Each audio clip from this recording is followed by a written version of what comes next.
Time now for an in-depth look at the market news this afternoon, and for that I'm joined on the line by Dr. Kim Sei-wan, Professor of Economics at Ewha Womans University. Professor Kim, good afternoon. Thanks for coming on today. Good afternoon, Devin. Well, let's start with Fed Chair Jerome Powell saying that inflation is likely to continue at a relatively high rate for a few more months. That's, of course, what he's been saying for a while now. He also said these inflation pressures are frustrating. Tell us about Powell's view of inflation and what you make of the situation.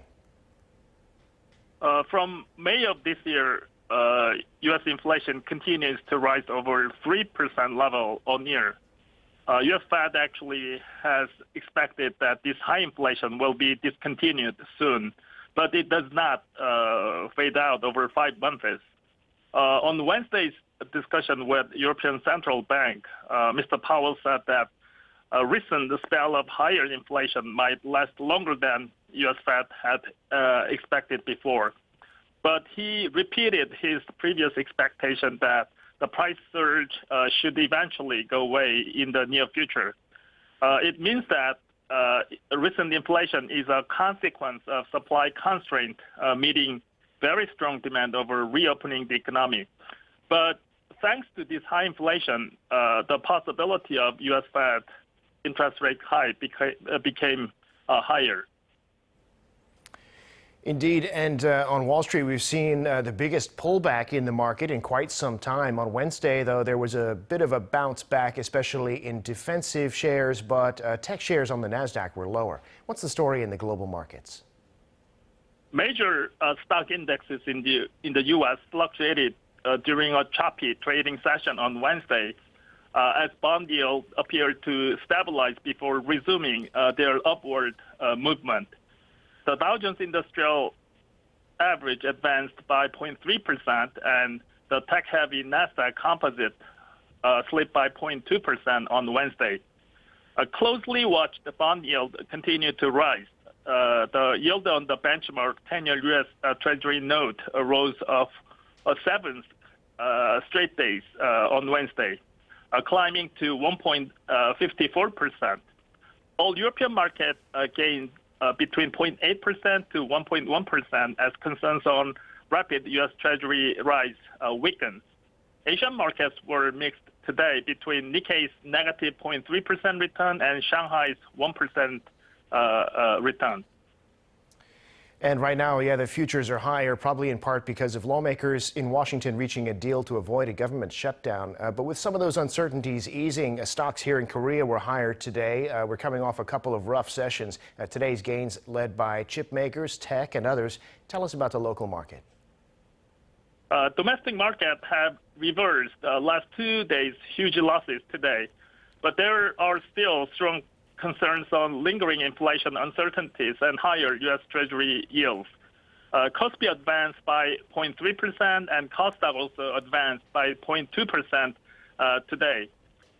In more details, second largest capital-sized chip maker SK Hynix rebounded 3% today.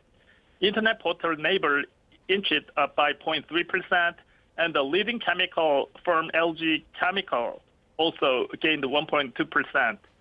Korean won was slightly appreciated today. The local currency was traded at 1,184.5 won against the U.S. dollar, down 0.5 won from previous days' exchange rate.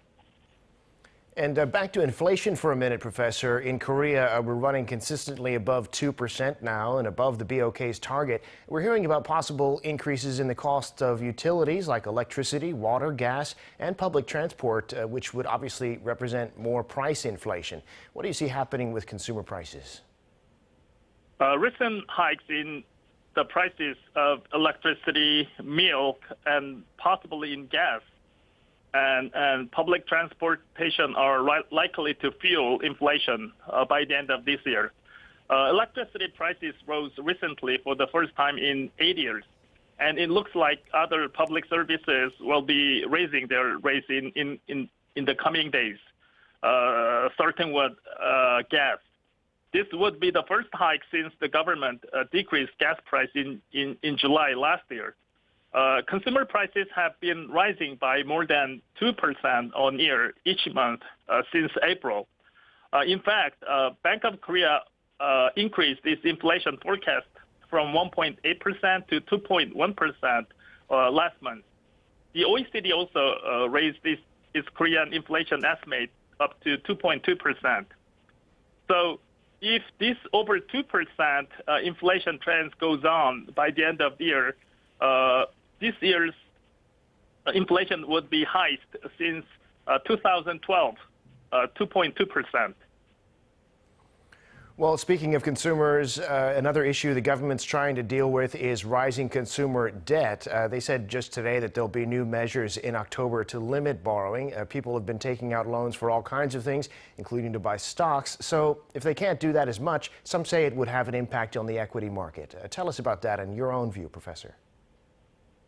Financial authorities are scrambling to come up with ways of curbing runaway borrowing as household debt keeps skyrocketing.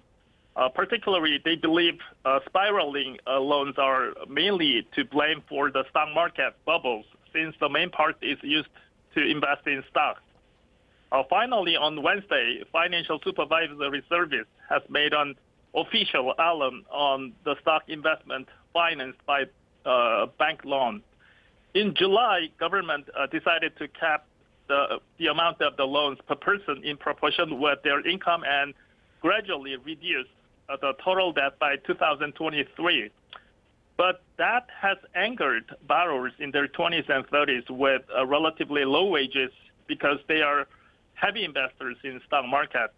So financial supervisory services should be carefully controlling household loans because it could be a trigger to serious market drops.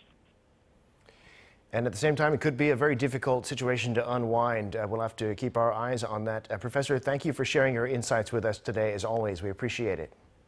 Thank you very much.